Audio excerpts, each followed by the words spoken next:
Hello बच्चों, कैसे हैं आप लोग। उम्मीद करते हैं आप सब लोग अच्छे होंगे और आप सबकी पढ़ाई भी अच्छी चल रही होगी।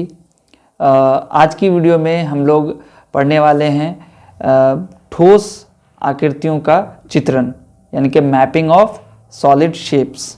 ठीक है, इसमें हम लोग बहुत सारी चीज़ें सीखेंगे और ये बहुत ही इम्पोर्टेंट चैप्टर है। बहुत सारे बच्चों को लगता है कि इसके अंदर कुछ नहीं है, बट ये चैप्टर बहुत ही ज़्यादा इम्पॉर्टेंट है। आगे भी इसकी ज़रूरत आपको पड़ती रहेगी, तो इसलिए इस वीडियो को पूरे ध्यान से देखिएगा और कंप्लीट वीडियो देखिएगा ताकि पूरा कॉन्सेप्ट आपको समझ में आए। इस वीडियो में हम लोग सिर्फ कॉन्सेप्ट के बारे में ही बात करेंगे, ठीक है, और हर एक चीज़ को समझेंगे, पूरी डिटेल से समझेंगे। थोड़ी सी वीडियो हो सकती है कि लंबी हो जाए, तो इससे घबराइएगा नहीं, पूरी वीडियो को ध्यान से देखिएगा ताकि आपका पूरा कॉन्सेप्ट क्लियर हो जाए। ठीक है, वीडियो शुरू करने से पहले मैं आप सबसे रिक्वेस्ट करता हूं कि अगर अभी तक आपने हमारे चैनल को सब्सक्राइब नहीं किया है तो प्लीज़ हमारे चैनल को सब्सक्राइब कर दें और बेल के आइकन को प्रेस ज़रूर करिएगा ताकि जो भी आने वाली जो वीडियो है उसकी नोटिफिकेशन आपको टाइम से मिलती रहे। तो चलिए वीडियो को शुरू करते हैं। बात करते हैं हम लोग अभी सॉलिड शेप्स की। What is solid shapes? ठोस क्या होता है? सॉलिड किसे कहते हैं? सॉलिड कहते हैं हम लोग जो भी ऑब्जेक्ट जगह छेकता हो। सॉलिड क्या होता है? जो जगह छेक रहा हो, ऑक्युपाई स्पेस, जगह छेकेगा देन वो सॉलिड है। 2D शेप्स के बारे में पढ़ चुके हैं आप। 2D शेप्स को जो हम लोगों ने पिछला एक पढ़ा था, एक्सरसाइज हम लोगों ने बनाया भी था, जिसमें हम लोगों ने पॉलीगॉन्स के बारे में पढ़ा था, डिटेल में हम लोगों ने पढ़ा था। अगर आपने नहीं देखा है उस वीडियो को तो अभी जाकर उस वीडियो को पहले देख लें ताकि 2D शेप्स के बारे में आपका कॉन्सेप्ट क्लियर हो जाए। आज की वीडियो में जो हम लोग पढ़ने वाले हैं वो हम लोग मेनली 3D शेप्स के बारे में पढ़ने वाले हैं। 3D shapes and 2D shapes तो आप पहले पढ़ चुके हैं, तो सॉलिड समझ गए कि वो जो जगह छेकता हो उसको सॉलिड कहते हैं। ठीक है, जैसे मान लीजिए मैं यहाँ पे खड़ा हूँ, है ना, पीछे बोर्ड है या फिर कोई घर है या फिर मान लीजिए कोई भी चीज़ आप देखते हैं जो स्थान घेरती है, जगह घेरती है, छेकती है, उसे हम लोग सॉलिड कहते हैं, ठोस कहते हैं। लेकिन आपने देखा होगा कि जब हम लोग ड्राइंग बनाते हैं तो उसमें क्या होता है कि सिर्फ हम लोगों को दो ही चीज़ दिखती है, यानी कि या तो लंबाई दिखती है या तो उसकी लंबाई चौड़ाई दिखती है या फिर ऊंचाई और चौड़ाई दिखती है। ठीक है, कोई भी दो ही चीज़ हमें दिखती है।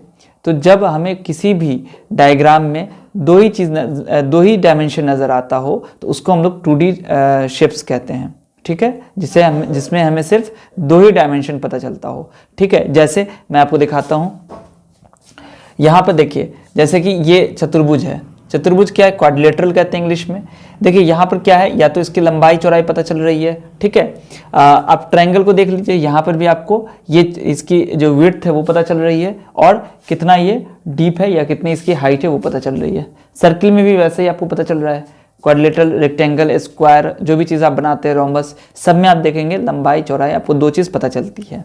ठीक है, लेकिन 3D क्या होता है? देखिए यहाँ पे जो भी चीज़ आपको पता दिख रही है, यहाँ पे बोर्ड पर आप देख सकते हैं कि यहाँ पे इन सभी को हम लोग 3D शेप्स बोलते हैं। देखिए आप यहाँ पे देखिएगा तो ये लंबाई इसकी पता चल रही है, ऊंचाई भी पता चल रही है और इसकी चौड़ाई भी पता चल रही है। ठीक है, यहाँ भी आप देखेंगे तो आपको तीन चीज़ पता चल रही है कि ये कितना लंबा है, कितना चौड़ा है और कितना ऊंचा है, सब कुछ पता चल रहा है। यहाँ भी आप देखेंगे तो आपको पता चल रहा है कि ये कितनी चौड़ाई है इसकी और ये कितना लंबा है और ये कितना ऊंचा है ना। आप देखेंगे, यहाँ भी देखेंगे तो आपको पता चल जाएगा कि ये कितना लंबाई में है, कितनी चौड़ाई में है और इसकी ऊंचाई क्या है। यहाँ भी देखेंगे सेम चीज़ है आपको। ठीक है, और ये मैंने गाड़ी जो बनाई है तो उतनी अच्छी ड्राइंग नहीं करते हैं, लेकिन फिर भी आप देख सकते हैं कि ये जो हमने बनाया है इसमें आपको 3 डायमेंशन नज़र आ रहे हैं। तो जहाँ आपको 3 डायमेंशन नज़र आएगा वो हो गया 3D, और जहां हमें 2 डायमेंशन नजर आ रहा हो, कोई भी 2 डायमेंशन, उसको हम लोग कहते हैं 2D। हिंदी अगर इसके हम लोग पहले फुल फॉर्म की बात करें तो 2D का मतलब हो गया 2 डायमेंशनल और 3D का मतलब हो गया 3 डायमेंशनल। ठीक है, हिंदी में बात करेंगे तो 2D को हम लोग द्विविमीय आकृति बोलेंगे और 3D को हम लोग त्रिविमीय आकृतियां बोलेंगे। 2D एंड 3D का कॉन्सेप्ट क्लियर हो गया। बट 2D को जब हम लोग बनाते हैं किसी भी समतल पर, यानी कि किसी भी पेपर पर बनाते हैं तो उसको बनाने का तरीका अलग है, लेकिन जब हम लोग 3D को बनाते हैं तो उसके बनाने का तरीका अलग होता है। क्योंकि अगर हम लोग 3D को ऐसे ही बना देंगे तो उसको अलग अलग तरीके से देखने का नज़रिया जो होता है, जब हम पेपर पे बनाएंगे तो वो अलग डिफरेंट दिखेगा। ठीक है, आप अपने किताब में देख सकते हैं किस तरीके से उसको दिखाया हुआ है। यहाँ पर बहुत ज़्यादा टाइम लैप्स हो जाएगा अगर हम ड्राइंग करेंगे उसको तो, बट आप देख सकते हैं यहाँ पर ये चीज़ है। ठीक है, ये 3D में है, 3 डायमेंशनल है। तो यहाँ पर आप देखेंगे कि इस चीज़ को अगर हम बनाने के लिए कहेंगे किसी भी बच्चे को, तो वो पेपर पर अगर बनाएगा तो कैसे बनाएगा, वो सिंपली ये इस तरीके से एक कोई आकृति बना देगा। ठीक है, ये इस तरीके से कोई आकृति बन जाएगी। ठीक है, तो इसमें क्या हो रहा है कि सिर्फ मुझे उसकी थिकनेस विड्थ पता चल रही है, ब्रेथ पता चल रहा है और उसकी ऊंचाई पता चल रही है, बट वो कितना लंबा है ना, वो मुझे पता नहीं चल रहा है। सेम यहाँ पर भी अगर हम लोग इसको सामने से देखेंगे तो ये जस्ट लाइक यहाँ पर एक रेक्टेंगल दिख रहा है। ठीक है, इधर से देखेंगे तो भी हमें वही दिखाई देगा, ऊपर से देखेंगे तो सबको बनाने का तरीका अलग होता है। अगर हम किसी भी समतल में बनाएंगे तो इसको ध्यान रख के बनाया जाता है ताकि इसकी सभी हमें विमाएं नजर आए। ठीक है, तो ये 3D शेप्स के बारे में जब हम समझ चुके हैं तो अब हम लोग समझते हैं कि इसको अगर हम लोग अलग अलग तरीके से देखेंगे, ठीक है, अलग अलग नज़रिए से देखेंगे, अलग अलग इसको साइड से देखेंगे, ठीक है, टॉप से देखेंगे या फिर फ्रंट से देखेंगे तो ये अलग अलग दिखेगा।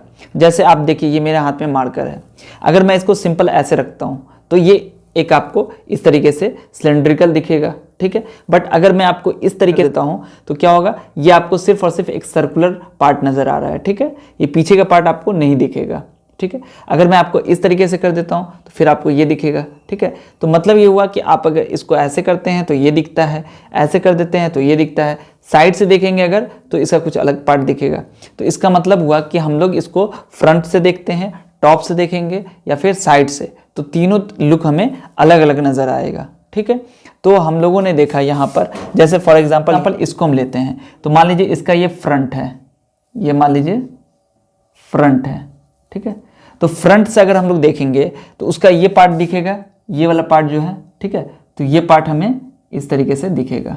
ठीक है, उसके बाद ये पोर्शन तो हमें दिखेगा नहीं, फिर ये वाला पार्ट दिखेगा और ऊपर वाला पार्ट दिखेगा, मतलब ये हमें इस तरीके से नजर आएगा। ठीक है, फ्रंट व्यू इसका ये हो गया, फ्रंट यानी कि सामने का अगर हम व्यू देखेंगे तो सामने का इस तरीके से दिखेगा। ठीक है, अब अगर टॉप से देखते हैं तो टॉप से हमें क्या नजर आएगा, अगर हम लोग सामने से देखेंगे इस तरह दिखेगा, बट अगर हम लोग साइड से देखें, ये इसका साइड है, जिसको हम लोग साइड को हम लोग हिंदी में बोलते हैं पार्श्व। ठीक है, सॉरी, ये पार्श्व होता है। ठीक है, तो इधर से जब हम लोग देखेंगे तो ये देखिए, ये वाली नीचे वाली लाइन दिखेगी। ठीक है, एक साइड वाली लाइन दिखेगी और ये एक इधर की लाइन दिखेगी और ये इस तरीके से हम लोगों को दिखेगा।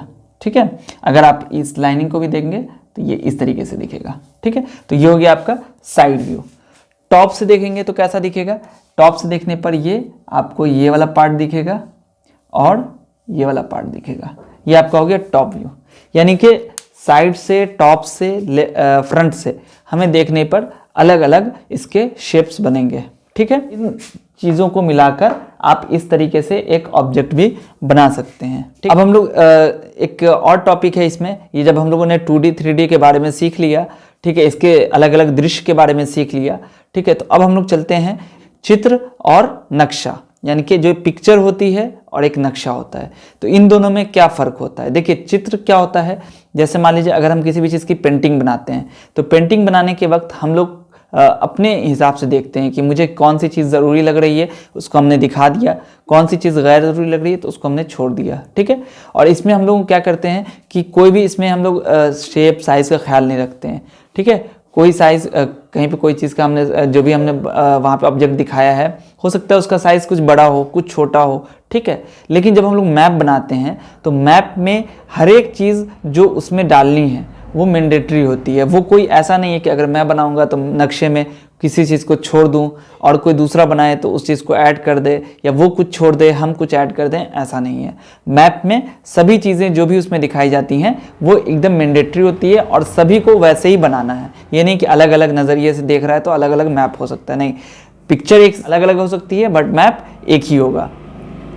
अब मैप में एक चीज़ फ़र्क हो सकती है कि मान लीजिए कि फॉर एग्जांपल इस रूम का अगर मान लीजिए मैं अगर मैप बनाता हूँ तो फॉर एग्जांपल कि मैं डोर को किसी अलग सिंबल से शो करता हूँ, है ना, विंडो को किसी अलग सिंबल से शो करता हूँ, कोई अलग जो इंसान बनाएगा वो अलग इससे शेप से शो कर सकता है, ठीक है, सिंबल से शो कर सकता है, लेकिन वो इन्फॉर्मेशन उन्हें डालनी ही है कि गेट कहाँ है, खिड़की कहाँ है, ये कहाँ है, वो कहाँ है, यानी कि मैप में ये सारी चीज़ें डिटेल में देनी पड़ती है, ठीक है। देना सबको है बट हो सकता है सिंबल अलग अलग हो जाए, लेकिन पिक्चर में ये चीज़ नहीं है ज़रूरी कि जो चीज़ हमने डाली है, जो चीज़ हमने दिखाई है वही दूसरों को भी दिखानी है, ठीक है।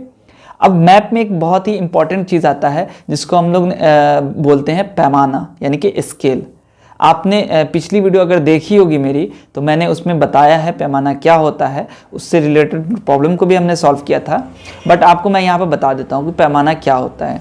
कि फॉर एग्जांपल हमने यहाँ पर एक बिल्डिंग का नक्शा बनाया या मान लीजिए एक रूम का नक्शा बनाया, ठीक है। तो मैं क्या करता हूँ, देखिए यहाँ पर क्या है, फॉर एग्जांपल मान लीजिए कि मैं अपने रूम का एक नक्शा बनाता हूँ यहाँ पर, तो मेरा रूम मान लीजिए ये ऐसे एक वॉल है, ये वॉल हो गई ये, और यहाँ से मान लीजिए कि एक गेट है यहाँ पर, ठीक है, और यहाँ पर मान लीजिए कि विंडो है, तो मान लीजिए विंडो को मैंने इसको ऐसे दर्शा दिया, ये विंडो को दर्शा दिया, इधर हमने ये विंडो को दर्शा दिया, ठीक है, और ये हमारा हो गया डोर, ठीक है। तो इस तरीके से हमने बना दिया, लेकिन इसकी लंबाई कितनी है, इसकी चौड़ाई कितनी है, वो मैंने यहाँ पर नहीं लिखा है अभी। अगर मैं इस मैप को अगर किसी को दिखाता हूँ तो उसे कैसे पता चलेगा कि रूम एक्चुअल में कितना बड़ा है, कितना लंबा है, कितना चौड़ा है। तो हम लोग क्या करते हैं कि जो एक्चुअल में लेंथ होती है, ठीक है, उसके हिसाब से हम लोग पैमाना को सेट करते हैं। फॉर एग्जांपल जैसे ये रूम अगर मान लीजिए मेरा 10 फीट का ये रूम चौड़ा है और इधर ये 12 फीट, ठीक, लंबा है। तो अब ये पेपर पे तो हम 10 फीट ड्रॉ नहीं कर सकते हैं, है ना, पेपर पे हम लोग 12 फीट ड्रॉ नहीं कर सकते हैं। तो हम लोग एज्यूम कर लेंगे, एज्यूम ये करेंगे कि फॉर एग्जांपल 1 सेंटीमीटर जो हम यहाँ पर लाइन ड्रॉ करेंगे, यहाँ पर मान लीजिए यहाँ से हमने 1 सेंटीमीटर ड्रॉ किया, तो 1 सेंटीमीटर 1 फीट यानी कि 1 सेंटीमीटर 1 फीट को दर्शा रहा है। अगर हम यहाँ पर 1 फीट ड्रॉ करते हैं, सॉरी 1 सेंटीमीटर, तो वो एक्चुअल में कितना है, 1 फीट है। तो अब मुझे 10 फीट है तो कितनी सेंटीमीटर की लाइन लेनी होगी, यहाँ पे हम लोग पेपर पे क्या करेंगे कि यहाँ से हम लोग 10 सेंटीमीटर की लाइन लेंगे, ठीक है। तो ये 10 सेंटीमीटर है, तो 10 सेंटीमीटर मतलब 10 फीट है। अब मुझे यहाँ से 12 फीट लेना है, तो यहाँ से हम लोग 12 सेंटीमीटर लेंगे, ठीक है, ये 12 सेंटीमीटर लेंगे। एक्चुअली यहाँ पर इसको थोड़ा छोटा कर लेते हैं, ये फिर हम लोग यहाँ से इधर आएंगे और फिर इसको सेम टू सेम हम लोग, अब यहाँ पे मान लीजिए 7 फीट है, तो ये हम लोग सिर्फ 7 सेंटीमीटर की ही ड्रॉ करेंगे, ठीक है, 7 सेंटीमीटर ड्रॉ किया।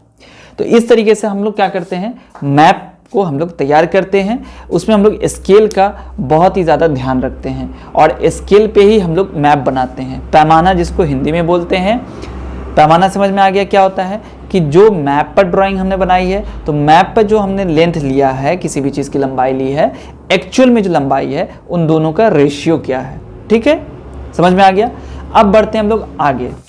देखिए जब हम लोग सॉलिड को बनाते हैं या सॉलिड को देखते हैं तो उसमें हम लोग को फलक यानी कि फेस नज़र आता है, एज यानी कि कोण या किनारा, हिंदी में बोलेंगे कोण या फिर किनारा, इंग्लिश में बोलते हैं एज, वर्टेक्स जिसको हिंदी में बोलते हैं शीर्ष।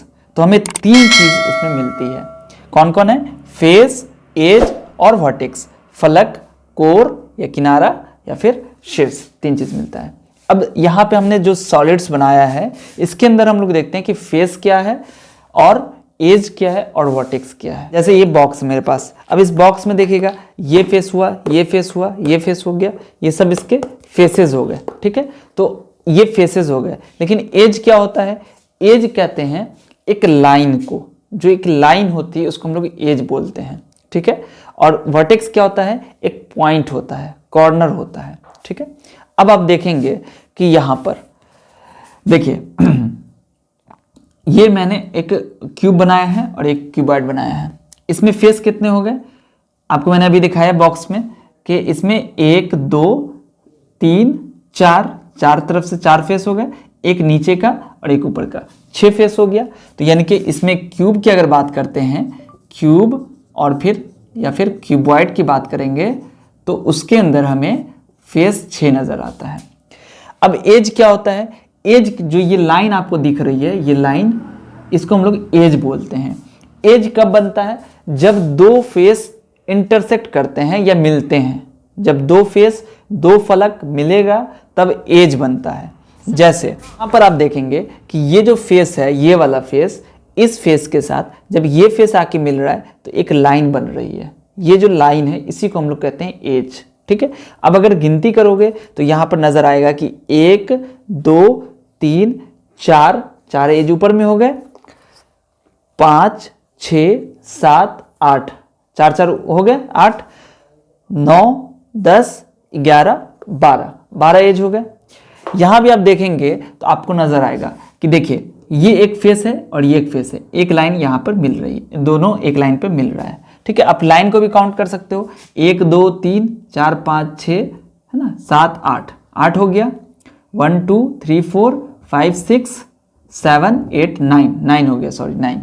अब 3 लाइन कहाँ है इसमें? तो आप देखेंगे कि पीछे की जो लाइन है वो मुझे दिख नहीं रही है। अगर हम इसको ड्रॉ करें थोड़ा सा, अगर हम इसको देखें तो एक लाइन ऐसे, इसके पीछे से एक लाइन यहाँ पे आएगी और ये जो लाइन है यहाँ से एक लाइन इधर जाएगी। ठीक है, और ये एक लाइन ऊपर से यहाँ नीचे। तो ये लाइन मुझे दिख नहीं रही है, बट ये लाइन है, हिडन में इसको हम लोग कहते हैं, हमने शो करके दिखाया। तो 9 और 3 12, जो लाइनिंग है आपको समझना है कि वो आपकी क्या है? एज है, यानी कि कोण है या फिर किनारा है। आपने देख लिया कि जब दो फेस मिलेगा तब एक एज बनता है। अब आपको कहीं पर भी देखना है, दो फेस मिले एक एज बनेगा, दो फेस मिला एक एज बना, एक किनारा एक कोण बना। तो यहां पर कितने हो गए? 12। ठीक है, अब वर्टेक्स क्या होता है? वर्टेक्स कहते हैं जहां पर 3 एज आकर मिल रहा हो। कहीं पर भी अगर आपको नजर आए कि 3 एज आकर मिलेगा, देन उसे हम लोग कहेंगे वर्टेक्स या फिर शीर्ष। ठीक है, अब एक से ज्यादा वर्टेक्स होते हैं तो आपको पता है कि वर्टिसेस बोलते हैं। क्या बोलते हैं? वर्टिसेस। शीर्ष जब एक से ज्यादा हो तो इंग्लिश में प्लुरल में उसको हम लोग वर्टिसेस बोलते हैं। अब यहां पर देखेंगे कि 1 2 3, 3 लाइन आकर एक बिंदु पर मिल रही है, तो ये हो गया एक शीर्ष। 1 2 1 2 और ये एक पॉइंट पर आके मिल रहा है तो 2 शीर्ष हो गया। 1 2 3, 3 लाइन आके यहां पे मिल रहा है तो 3 शीर्ष हो गया। 1 2 3 यहां पे आके मिल रहा है तो 4 शीर्ष हो गया, 4 शीर्ष हो गए। फिर ये 5 6 7 और एक जो ये वाला है यहां पर 8। ठीक है, यानी कि टोटल कितने शीर्ष हो गए इसमें? 8 में देखिए इसमें क्या है, ये जो कॉर्नर है यहां भी देखिए, एक ये वाला एज और एक ये वाला एज, तीनों एक एज आके एक पॉइंट में मिल रहा है, तो ये क्या हो गया? वर्टेक्स। 1 2 3 4 5 6 और 7 8, 8 वर्टिसेस हो गए। तो यहां पर हम लोग लिखेंगे तादाद कितनी हो गई यहां पर? 8। ठीक है, तो ये हम लोगों ने क्यूबॉइड के केस में देखा। ये हम लोगों ने किसके केस में देखा? क्यूब के और क्यूबॉइड के केस में हम लोगों ने देखा। ठीक है, अब आते हैं कोण के बारे में और सिलेंडर के बारे में देखते हैं। तो कोण में आप देखेंगे, जैसे मान लीजिए कोण है आपका, तो कोण में देखेंगे तो आपको यहाँ पे 2 फेस नजर आएंगे और 2 फेस नजर आएंगे। एक वक्र फेस होगा, यानी कि एक आपका जो फेस है वो घुमावदार रहेगा, वक्र रहेगा, है ना, कर्व रहेगा, वक्र रहेगा। और एक जो आपका नीचे प्लेन सरफेस रहेगा, जिसको हम लोग यहाँ पर नीचे में जो पेंदी कहते हैं। ठीक है, तो यहाँ पर 2 सरफेस हो गए, 2 फेस हो गए और इसमें वर्टेक्स कितना हो गया? आप देखेंगे कि ये एक वर्टेक्स हो रहा है यहाँ पर, और एज कितना हो गया यहाँ पर? तो एक आपका ये एज हो गया। ठीक है, तो यहाँ पर आप लिख लेंगे इसमें। उसी तरीके से आप यहाँ देखेंगे तो देखिए इसमें 1 2 3 4 5 6 फेस हो गए इसके अंदर। ठीक है, एज देख लेंगे कितने कितने लाइनिंग यहाँ पर है। ठीक है, इस तरीके से हम लोग फेस और एज को हम लोग देख लेंगे। ये हम लोग जब एक्सरसाइज बनाएंगे तो उसमें हम लोग सारे डिटेल से हम लोग हर एक फिगर का अलग अलग देखेंगे। तो पॉलीहेड्रॉन्स होते हैं, यानी कि बहुफलक क्या होते हैं? देखिए, बहुफलक आकृतियां या पॉलीहेड्रॉन फिगर्स उनको कहते हैं जिनमें या जो सॉलिड्स पॉलीगॉन से मिलकर बने हुए हैं, यानी कि बहुभुज से मिलकर बने हुए हैं। ठीक है, उन्हें हम लोग बहुफलकीय कहते हैं। ठीक है, जिसको इंग्लिश में पॉलीहेड्रॉन्स कहते हैं। जैसे आपके सामने ये हो गया, ये हो गया, ये हो गया, है ना, ये हो गया, ये सब क्या है, पॉलीहेड्रॉन्स है, यानी कि बहुफलकीय हैं, ठीक है, बहुभुज से बने हुए हैं। ये सब आपके बहुभुज नहीं होंगे, बहुफलकीय नहीं होंगे। ये हो गया, या फिर मान लीजिए कि मैं यहाँ पर आपके सामने अगर एक सिलेंडर बनाता हूँ तो ये सब क्या है, बहुफलकीय नहीं होंगे, ठीक है।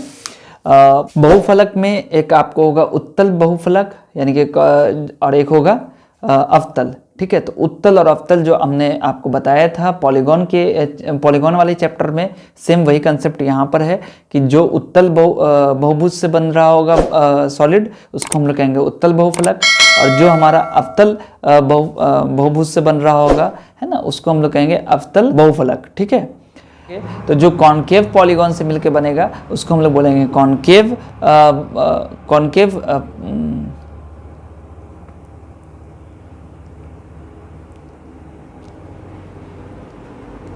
जो कॉनकेव पॉलीगॉन से मिलकर बन रहा होगा उसको हम लोग बोलेंगे कॉनकेव पॉलीहेड्रॉन, और जो हमारा कॉन्वेक्स पॉलीगॉन से मिलकर बनेगा उसको हम लोग कॉन्वेक्स पॉलीहेड्रॉन बोलेंगे। जैसे ये सब आप देखेंगे तो ये सब आपका क्या हो गया, जो उत्तल है, और जो आपके बुक पे नज़र आ रहा है यहाँ पर, ये आपका जो है उत्तल हो गया और ये आपका अवतल हो गया, ठीक है। उत्तल बहुफलक किसे कहते हैं और अवतल बहुफलक किसे कहते हैं, ये आपने देख लिया, समझ गए। अब आते हैं समबाहुफलक क्या होते हैं। समबाहुफलक उसको बोलते हैं कि जिसके सभी के सभी फेसेस सर्वांगसम हो, ठीक है, सभी फेसेस सर्वांगसम हो। जैसे आप देखेंगे क्यूब में, तो इसके जो फेस ये है वैसा ही फेस ये है, वैसा ही फेस इधर का और पीछे का, है ना। या फिर आप एक स्फीयर को देखेंगे, गोला को देखेंगे, तो वो भी क्या है, आपका समबाहुफलक है, ठीक है। तो इस तरीके से हम लोगों ने देख लिया। ये फिर आपका क्या है, समबाहुफलक नहीं होगा, ठीक है, ये आपका समबाहुफलक नहीं होगा। जो सर्वांगसम होगा, सभी फेसेस जिसके सर्वांगसम होंगे उसको हम लोग समबाहुफलक बोलेंगे, ठीक है। तो ये जो मैं आपको यहाँ पर दिखा रहा हूँ ये सभी के सभी प्रिज्म हैं। अब आप बोलेंगे कि सर ये प्रिज्म कैसे है और प्रिज्म हम लोग किसे बोलते हैं। देखिए, प्रिज्म हम लोग बोलते हैं जिसका बेस में जो हो वो पॉलीगॉन हो, ठीक है। यानी कि जैसे आपको यहाँ पर देख रहे हैं कि ट्रायंगल है नीचे में, यहाँ पर आप देखेंगे कि 1 2 3 4 5 पेंटागन है, यहाँ पर देखेंगे आप कि क्वाड्रिलेटरल है, यानी कि चतुर्भुज है। त्रिभुज हो गया, चतुर्भुज हो गया, पंचभुज हो गया नीचे में। और जो नीचे में बेस है सेम वैसा ही पॉलीगॉन आप ऊपर में भी देख रहे होंगे, है ना। जो नीचे में है वही ऊपर में है, ठीक है। तो नीचे का जो हो और ऊपर का जो पॉलीगॉन हो वो सेम हो, सेम फेस हो, है ना। जो पॉलीगॉन आपका नीचे में हो सेम पॉलीगॉन आपका ऊपर में भी फेस वैसा ही बन रहा हो। और जो इसके लैटरल होते हैं, जो पार्श्व फलक होते हैं, यानी कि लैटरल साइड्स, लैटरल फेसेस जो होते हैं वो क्या होते हैं, एक रेक्टेंगल होते हैं हमेशा। आप देखेंगे कि यहाँ पर जो नीचे का बेस एरिया है आप देखेंगे कि ये ट्रायंगुलर शेप में है ना, लेकिन आप देखेंगे जब साइड के एरिया को देखेंगे तो ये आपका एक चतुर्भुज बन रहा है, रेक्टेंगल बन रहा है, आयत बन रहा है, ठीक है। सेम वैसे ही देखेंगे कि नीचे में कितना साइड है उससे मतलब नहीं है, लेकिन साइड में क्या है, एक रेक्टेंगल बन रहा है। यहाँ पे नीचे में क्या है उससे मतलब नहीं है, साइड में एक रेक्टेंगल बन रहा है। तो नीचे का बेस एरिया पॉलीगॉन हो, ऊपर का ही पॉलीगॉन हो, लेकिन दोनों बराबर हो, ठीक है। जैसे नीचे में 3 है तो ऊपर में भी 3 साइड्स वाले पॉलीगॉन हो, नीचे में 4 हो तो ऊपर में भी 4 साइड वाले हो। बट जो साइड वाला जो उसकी वॉल होती है, दीवार होती है, वो हमेशा एक रेक्टेंगुलर शेप में होगा। देन उसे हम लोग प्रिज्म बोलते हैं, ठीक है। अब आते हैं हम लोग पिरामिड को समझते हैं। पिरामिड क्या होता है, प्रिज्म तो समझ गए हम लोग क्या होता है। अब पिरामिड क्या होता है, देखिए पिरामिड भी क्या होता है कि जो उसका बेस होता है, यानी कि जो नीचे हो जो बेस है वो किसी भी साइड का, कितने भी साइड का एक पॉलीगॉन हो सकता है। वो ट्रायंगल हो सकता है, वो क्वाड्रिलेटरल हो सकता है, पेंटागन हो सकता है, नीचे कितना भी साइड का पॉलीगॉन हो सकता है। बट जो वॉल होती है उसकी वो हमेशा एक ट्रायंगुलर शेप में हो, ठीक है। जो वॉल होती है उसकी वो हमेशा एक ट्रायंगुलर शेप में हो, और सभी जो ट्रायंगुलर बन रहा है सभी के वर्टेक्स एक बिंदु पर मिल रहे हों, ठीक है। देख लें यहाँ पर फिगर में कि जो हमारा बेस है वो इस तरीके से बना हुआ है, बट ये जो वॉल है इसकी ये एक ट्रायंगुलर शेप में है ना। जो पीछे की वॉल है, साइड की वॉल है, सब एक ट्रायंगुलर शेप में है। बट बेस एरिया क्या है इसका, बेस जो हमारा क्वाड्रिलेटरल में है। यहाँ पे भी देख सकते हैं बेस हमारा जो एरिया है, बेस एरिया क्या है हमारा, ये बेस एरिया हमारा ट्रायंगुलर है, और ऊपर में एक पॉइंट पर जाके ये तीनों वॉल मिल रही है, तो बेस एरिया कुछ भी कोई सा भी पॉलीगॉन हो सकता है, बट वॉल जो है यानी कि लेटरल फेस जो होता है इसका, वो हमेशा एक ट्रायंगुलर शेप में आपको नजर आएगा, तो उसे हम लोग कहेंगे पिरामिड। ठीक है, प्रिज्म में क्या हो रहा था कि कोई सा भी पॉलीगॉन हो, नीचे जो हो वो भी वैसा ही ऊपर हो, यानी कि सर्वांगसम हो, सेम टू सेम हो, और साइड वॉल क्या होती है, रेक्टेंगुलर।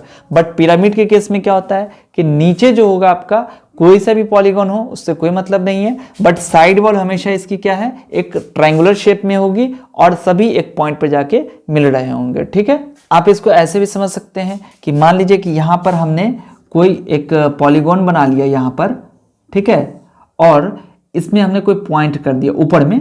ठीक है, ये इस तल में नहीं है, ये ऊपर की तरफ है। ठीक है, ऐसा नहीं समझना है कि ये इधर मैंने साइड में ले लिया, नहीं, ये बीच में है। ठीक है, तो इसमें अगर मान लो हम इस हर एक पॉइंट, हर एक वर्टेक्स को हम इससे मिलाते जाएंगे, हर एक वर्टेक्स को इससे मिला दें, तो जो हमारा फिगर तैयार होगा वो क्या हो जाएगा, एक पिरामिड हो जाएगा। तो दोनों चीज़ आपने समझ लिया, प्रिज्म क्या होता है, पिरामिड क्या होता है। तो अब हम लोग पढ़ेंगे कि आयलर्स फॉर्मूला या आयलर्स रिलेशन क्या होता है। ठीक है, देखिए आयलर्स जो फॉर्मूला है उसमें ये कहा जाता है कि किसी भी अगर हम लोग बहुफलक को देखेंगे या पॉलीहेड्रॉन को देखेंगे तो उसमें हम लोग को ये फॉर्मूला, ये रिलेशन हमें एकदम सेट करना चाहिए या सही होना चाहिए। ये हर एक पॉलीहेड्रॉन के लिए सही है। मतलब ये हुआ, F फॉर यहाँ पर फेस है, E फॉर एज है, V फॉर वर्टेक्स है, और ये 2, यानी कि कभी भी अगर हम लोग ये चीज़ करते हैं तो उसकी वैल्यू हमेशा 2 आनी चाहिए। जैसे अगर हम यहाँ पे एक क्यूब की बात करते हैं या क्यूबॉइड की बात करते हैं तो उसमें आपने देखा कि 6 फेस होते हैं, 12 एजेस होते हैं और 8 वर्टिसेस होते हैं। तो आप देखेंगे 6 माइनस 12 प्लस 8 करके, तो ये 14 माइनस 12 यानी कि 2 आ गया। ठीक है, ये जो 2 है ना, ये आपका इसके बराबर आ गया। तो इसलिए ये जो हमारा आयलर्स फॉर्मूला, इसी के हिसाब से हमारा, ये आपसे क्वेश्चन आ सकता है कि क्या ये जिसके 6 फेस हैं, इतने एज हैं, इतने वर्टेक्स हैं, तो क्या एक इससे बहुफलक बन सकता है, पॉलीहेड्रॉन बन सकता है? तो आप इसे चेक करके बता सकते हैं। यहाँ पे एक प्रिज्म बना हुआ है, देखिएगा इसमें कितने फेस हैं, तो फेस देखिए इसमें कितने हो गए, ये पेंटागन है ना, तो पेंटागन में कितने साइड होते हैं, 5, तो 5 ये इसके फेस कितने हो गए, यहाँ पर एक नीचे फेस हो गया, एक ऊपर फेस हो गया, और इधर से 5 फेस इधर साइड में हो गया, तो कितने हो गए, 5 2 7 फेस हो गए। और एज कितने हो गए, गिनीगा तो 5 नीचे में, 5 ऊपर में 10, और 5 साइड में 15 हो गए। और वर्टेक्स कितना हो गए, वर्टेक्स को वर्टिसेस देखेंगे तो कितना हो गया, 5 नीचे में, 5 ऊपर में 10 हो गए। अब जब इसको आप इस फॉर्मूले पे सेट कीजिएगा क्या हो जाएगा, 7 माइनस 15 प्लस 10, तो ये हो गया 17 माइनस 15, ये कितना आ गया, 2, यानी कि ये इसके लिए भी ये सही है। ठीक है, तो आप देखेंगे कि किसी भी सॉलिड में आप अगर इस तरीके से पॉलीहेड्रॉन में, बहुफलक में करके देखेंगे तो ये आपका आयलर्स फॉर्मूला सही रहेगा, ट्रू रहेगा सभी के लिए। ठीक है, तो आगे जो है इस चैप्टर में फिलहाल इतना ही है, और आगे की जो वीडियो होगी उसमें मैं इससे रिलेटेड एक एक्सरसाइज को सॉल्व करूंगा।